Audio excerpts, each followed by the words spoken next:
사무엘하 24장 마지막 장을 앞두고 있습니다. 이 다윗의 어떤 그 행적, 다윗의 업적을 다루었던 그 사무엘하 전체를 봤을 때에 마치 이제 부록처럼 남겨진 이 마지막 절에서 좀 의미심장한 내용들이 많이 나왔습니다. 다윗의 시를 통하여 또 다윗의 어떤 마지막 유언을 통하여 지금은 이제 다윗의 어떤 범죄하는 장면이 나옵니다. 하나님 앞에 죄를 저질렀던 그 내용인데, 다윗의 일대기 가운데의 가장 큰 죄악은 어떤 개인적의 어떤 사생활이었죠. 우리아의 아내 밧세바를 취해서 거기에 대한 또 죄의 대가를 혹독하게 치루었고, 지금 오늘 또 다윗이 하나님 앞에 범죄하는 장면이 나오는데, 여기 하나님께서는 다윗의 범죄의 초점을 다윗의 징계에 두고자 합니다. 우리의 아내 밧세바를 취했던 것은 다윗의 개인적 사적인 죄라면은, 지금 오늘 다윗이 하나님께서 원하시지 않는 인구조사를 하게 되는데요. 이 인구조사로 인하여 하나님께서 이스라엘 전체에게 큰 어떤 전염병처럼 이런 것들을 하나님께서 징계를 하십니다. 다윗에게 지금 인구조사를 하게끔 하시는, 아니면 다윗의 인구조사를 통해서 하나님께서 징계를 하고자 하는 그 목적은 이스라엘 전체를 두고 하나님께서 메시지를 던지신다라는 것에 대한 것을 우리가 볼 수 있습니다. 그래서 하나님의 이 징계의 목적은 바로 다윗의 어떤 연약한 믿음, 어떤 연약한 신앙, 어떤 불신앙에도 있지만은 이 이스라엘 전체를 두고 보았을 때에 이스라엘의 어떤 불신앙에 대해서 지금 얘기를 하는 것 같아요. 왜 그러냐면은 지금 다윗의 이 마지막 이 후반부에 가면서 볼 수 있었던 것은 분명 하나님께서는 다윗과 함께 하셨다라는 것, 그리고 하나님께서 다윗을 통하여 이스라엘 백성들을 구원하시겠다라는 것, 이 초점이 있어요. 그러면 지금 다윗 왕정 시대 때의 이스라엘의 그 정세는 어땠냐라는 거예요. 안정적이고 외세로부터 침입을 거의 받지 않았고, 그리고 충분히 먹고 마시고 아주 경제적으로도 넉넉했다라는 거, 풍요로웠다는 거예요. 자, 그러면 나라가 안정적이다라는 것은, 외세로부터 침입을 받지 않았다는 것은 다윗의 군사력도 어느 정도 이제는 구축하고 있었다라는 거예요. 그러면 이스라엘 백성 입장에서는 먹고 살만 하잖아요. 자, 그러면 뭐가 슬슬 작동할까요? 죄가 올라오는 거죠. 안일함과 어떤 종교적 어떤 게으름과 어쩌면은 또 교만과 어떤 부정부패들이 막 일어날 거라는 거예요.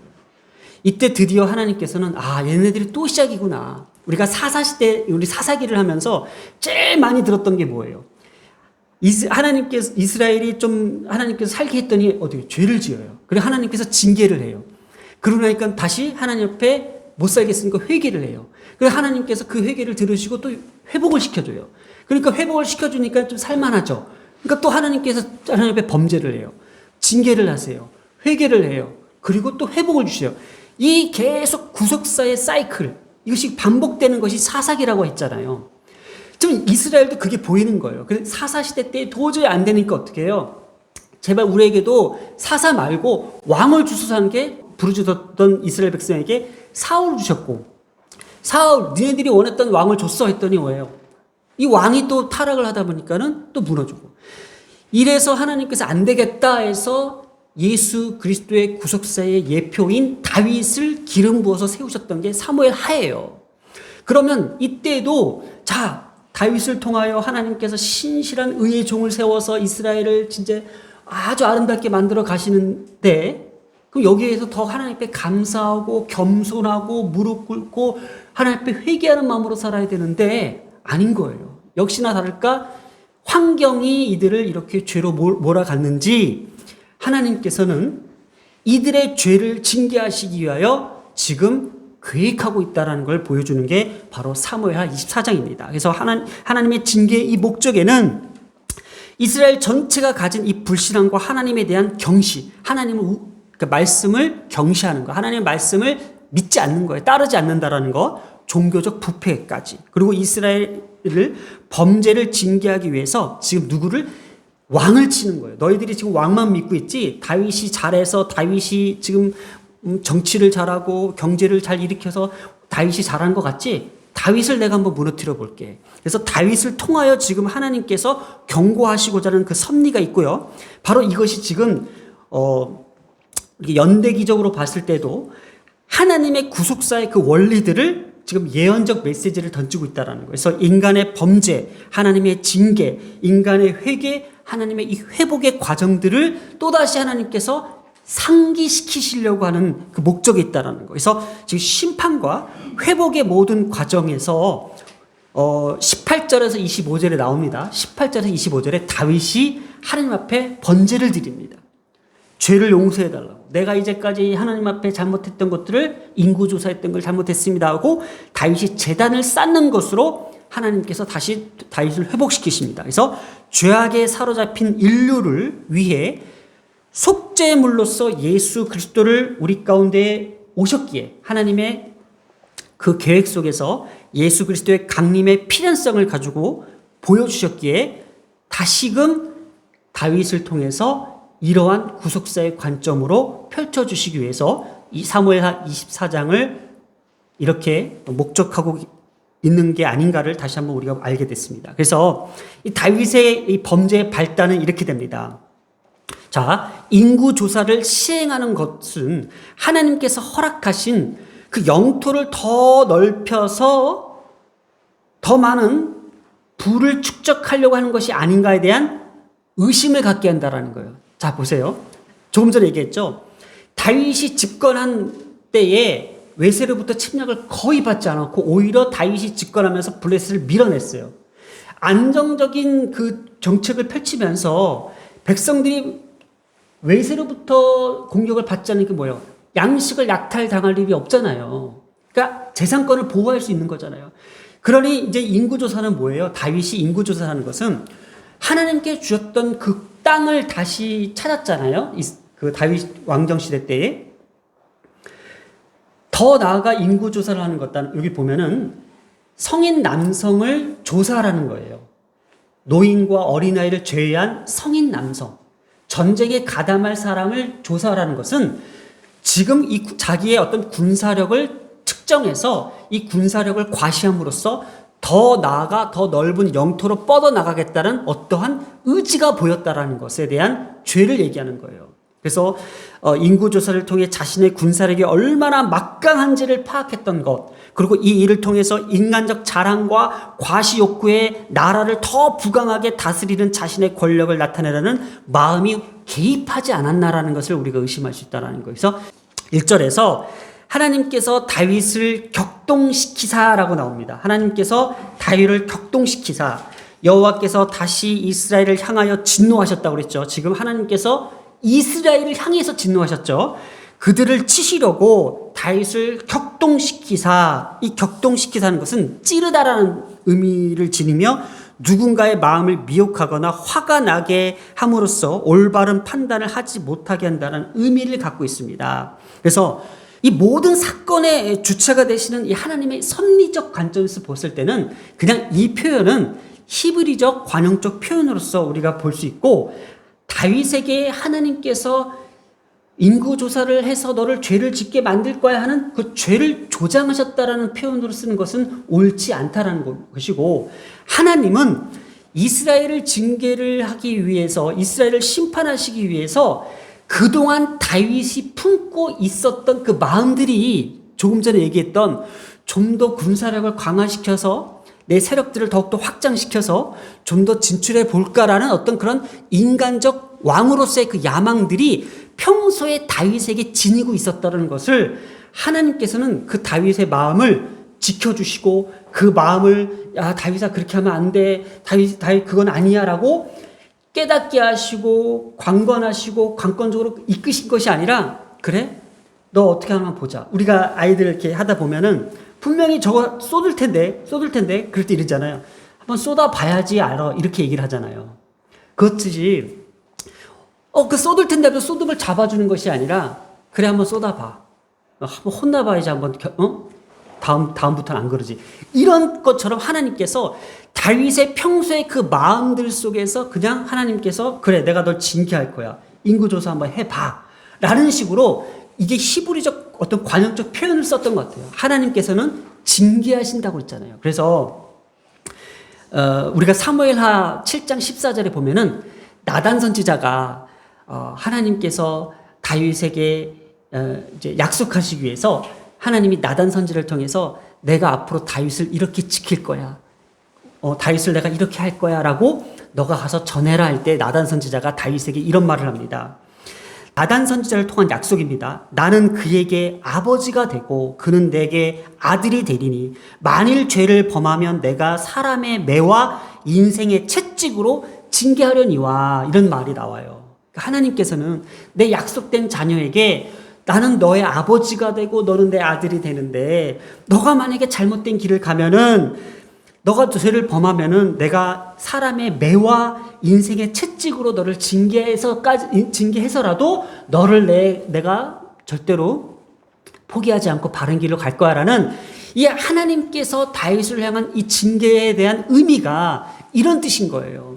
분명히 다윗이 그런 마음을 품고 있고 그런 생각을 갖고 있는 것을 하나님께서 아시고 너 그러면 안 돼, 그러면 안 돼 라고 그것을 징계를 통해서 깨닫게 하시고 바르게 잡고자 하는 하나님의 구속사적 그 관점에서 하나님은 우리를 끝까지 구원하시기 위하여, 끝까지 건지시기 위하여, 끝까지 살리시기 위하여 예수 그리스도를 이 땅에 보내셨던 그 마음을 지금 나는 너의 아버지가 되고 너는 내게 아들이 된다라는 그 약속된 그 메시지를 통해서는 절대로 하나님께서 어떤 사단을 통해서 이거를 막 죄를 짓게 하고 그래서 못 살게 굴고 이런 하나님이 아니라는 것을 우리는 분명히 알아야 된다는 거예요. 그래서 하나님의 분명한 의도는 다윗을 격동시켰다라는 것은 인구 조사를 통해 군사력 자체만을 의지하고 그 권력으로 나라가 부강해지고 점점 교만해져서 하나님을 의지하지 않고 다윗에게 큰 이렇게 시련을 줌으로써 다시 여호와를 경외하는 신앙으로 돌아오게 하고자 하는 하나님의 의도가 있다는 것을 우리가 분명히 알아야 된다는 거예요. 자, 그래서 이것을 보면은 우리가 하나님의 다윗의 인구조사가 왜 잘못되는 것이고, 그리고 하나님께서 이 다윗의 인구조사를 통해서 무엇을 말씀하시고자 하는 건지 이 인구조사에 대해서 한번 살펴보려고 합니다. 자, 인구조사는요, 우리가 보면은 이렇게 나와 있어요. 2절을 한번 보겠습니다. 이에 왕이 그 곁에 있는 군사령관 요압에게 이르되 너는 이스라엘의 모든 지파 가운데로 다니며 이제 단에서부터 브엘세바까지 인구조사를 하라 그랬어요. 자, 지금 오늘 성경에 나오는 인구조사의 이 지역의 경로들을 한번 잘 살펴볼게요. 단에서부터 브엘세바까지. 이 단은요, 이스라엘 최북단이 단에 있고요. 그리고 이 브엘세바는 유다의 남쪽에 있는 영토를 표현하는 뜻이에요. 자, 그러면 이것이 어떤 뜻이냐면은 우리나라 용어로는 한라에서 백두까지 하면 뭐예요? 한라에서 백두까지 뭐예요? 최북단 백두산에서부터 우리 최남단 어디예요? 한라산까지를 통틀할 때 우리나라 전체를 얘기하잖아요. 그러니까 지금 여기 이 뜻하는 것은 이스라엘 전체를 이야기하는 거예요. 이스라엘 전체가 지금 그 인구조사를 하라는 것은 지금 이 모든 죄는 어떤 한 사람의 인구조사를 통한 죄가 아닌 이스라엘 전체에 대한 죄를 하나님께서 심판하시고자 하는 그 관역적 표현이라는 거예요. 그래서 5절을 한번 보겠습니다. 5절에도요, 이제 다윗의 명령을 따라서 인구조사할 때 어디를 갔냐면은 요단을 건너 갓 골짜기 가운데 성읍 아로엘 오른쪽 곧 야셀 맞은 쪽에 이르러 장막을 쳤다고 그랬어요. 여기 보세요. 장막을 쳤다고 그랬어요. 장막. 자, 이 지역을 한번 볼게요. 이 지역은 아로엘 우편 야셀의 맞은편에 이것이 어떤 도시냐면요, 모두가 이 지역이 모압과 연관된 도시라는 거예요. 자, 그러면 여기서 우리는 이렇게만 보면 그래, 요압이 참 충성스럽게 이 지역 저 지역 다니면서 인구 조사하는데 참 광범위하게 잘 다녔다라고 표현할 수 있는데 이 지역에 가고자 하는 우리에게 주는 메시지가 민수기에서 똑같은 상황이 있었어요. 이 민수기에서는 이스라엘 백성들이 이제 인구 조사를 하기 전에 그 인구 조사단들이 요단 건너편에 모압과 대치하고 있는 상황에 장막을 쳤어요. 이때에 모압 백성이요, 여성들을 불러다가 그 인구 조사하는 사람들 유혹을 했어요. 유혹을 해가지고 이때 음행을 저질렀던 이 범죄의 장소가 지금 바로 여기가 아로엘 우편 아셀 맞은편, 이게 모압과 연관된 자리라는 거예요. 그러니까 결국 뭐예요? 인구조사 그 자체가 되게 하나님 앞에 범죄의 행위였다라는 것을 지금 성경은 우리에게 암시하고자 하는 거예요. 그래서 민수기 22장 1절과 25장 1절을 보면은 이때 민수기에 나타난 인구조사에서 이들이 저질렀던 바로 이때 이 지역이 우상숭배와 또 이스라엘의 범죄의 현장, 그리고 아까 조금 전에 말했던 그 음행을 저질렀던 비극적 역사와 연관된 도시가 바로 아로엘, 그 다음에 야셀, 이 지역을 뜻하는 거예요. 자, 그러면 이 지역의 어떤 행로나 이 지역을, 영토를 우리가 보았을 때에 이스라엘 전체가 지금 하나님 앞에 범죄하고 이스라엘 전체가 지금 하나님 앞에 지금 죄를 저지르고 있다는 것에 대한 징계의 합당성. 하나님의 징계는 이것은 분명히 이유가 있었구나. 하나님의 분명한 뜻이 있었구나. 누구를 통해서? 다윗을 통해서. 자, 그러면 이제 다윗이 드디어 이제 그 마음속에 인구 조사를 하고자 하는 그 마음이 있어서 지금 이제 요압을 불릅니다. 자, 요압 불러서 야, 가서 너 인구 조사 좀 해와. 어디서부터? 그 최북단, 최남단을 다 통틀어서 다 해와. 자, 그럴 때에 이 요압의 말이 오늘 말씀의 핵심 포인트고 이 말씀으로 마무리를 짓겠습니다. 우리가 잘 아는 요압은 어떤 사람이에요? 다윗의 왕권에 있어서 자기가 먼저 앞서서 다윗과 허락받지도 않고 알아서 다윗의 왕권을 세우기 위해서 다 그 사울의 가문을 처리했던 아주 잔인하고도 교활하고도 아주 얍삽한 인간이에요. 그래서 우리가 알다시피 압살롬의 반역에서도요, 아들 압살롬을 다윗이 건들지 말아라. 내 아들은 목숨은 살려줘라 했을 때에 이걸 살려주면은 안 될 것 같아. 반란을 더 일으킬 거서 압살롬까지 죽였던 아주 이런 인물이에요. 근데 이 인물에게는 어떤 신앙도 하나님에 대한 어떤 그것도 순종도 없어요. 그런데 오늘 이 요압의 입술에서 이런 말이 나왔어요. 다윗은 온통 머릿속에 인구 조사를 통해서 자신의 모든 계획이 지금 다 있잖아요. 그런데 3절을 한번 보겠습니다. 3절에 요압이 이렇게 얘기합니다. 요압이 왕께 아뢰되 이 백성이 얼마든지 왕의 하나님 여호와께서 100배나 더하게 하사 내 주 왕의 눈으로 보게 하시기를 원하나이다. 자, 이 말을 이렇게 해석합니다. 어떻게 해석하냐면요, 왕의 하나님께서 100배나 얼마든지, 그러니까 당신이 지금 이렇게 인구조사해서 군사력을 모집해서 뭔가 더 앞으로 뻗어나가고 정치적으로 더 크게 번성할, 그렇게 하지 않아도 하나님은 얼마든지 왕에게 이제까지 함께 하셨던 그 왕에게 100배나 더 많은 백성을 주실 것입니다. 그러니 왕은 그것을 눈으로 볼 것입니다. 그러니 의심하지 말고 믿고 기다리면 하나님께서 충분히 채워주실 것입니다. 라는 이 요압의 말을 저는 너무나도 귀하게 받아들였다는 사실입니다. 이거는 과연 어떤 의미를 갖고 있냐? 오늘 우리를 한번 돌아보겠습니다. 우리에게도요, 뭔가 안정적이고 더 평안할 때에, 뭔가 우리 가운데에 더 채워질 때에 뭔가 더 할 것이 없나, 거기에 대한 어떤 또 새로운 도전이 생기잖아요. 그럴 때 그것이 나쁘다는 것이 아니라 저는 다윗의 입장에서 하나님께서 우리에게 원하시는 것은 내가 이걸 통해서 교만해지고 왕성해지고 부강해질 때에 내가 그것이 죄로 남지 않을까? 이것이 나의 죄가 되지 않을까? 거기에 대한 하나님에 대한 징계와 하나님에 대한 관점이 오늘 있는 거예요. 요압의 말은 뭐예요? 얼마든지 하나님께서 당신에게 이제까지 함께 하셨는데 지금 이렇게까지 하지 않아도 100배나 더 하나님께서 채워주실 것입니다. 그러니까 믿음을 갖고 있으라는 거예요. 다윗이 이 말을 들었을까요? 그렇지. 하나님께서 이제까지 어떻게 나를 여기까지 오게 하셨는데, 그렇지가 아니라 끝까지 밀고 나갑니다. 아니, 당장 가서 인구조사해. 자, 여기에서부터 이제 걷잡을 수 없이 다윗은 죄를 짓게 됩니다. 자, 오늘 이 말씀을 함께 나누면서 하나님 앞에 정말 많이 회개했습니다. 회개하고 그리고 이 말씀을 꽉 붙잡았습니다. 앞으로 우리 자녀들도 살아가면서 얼마나 더 많은 것들을 우리가 충족하고 채우고 그걸 만족하면서 살아갈 것이 많습니까?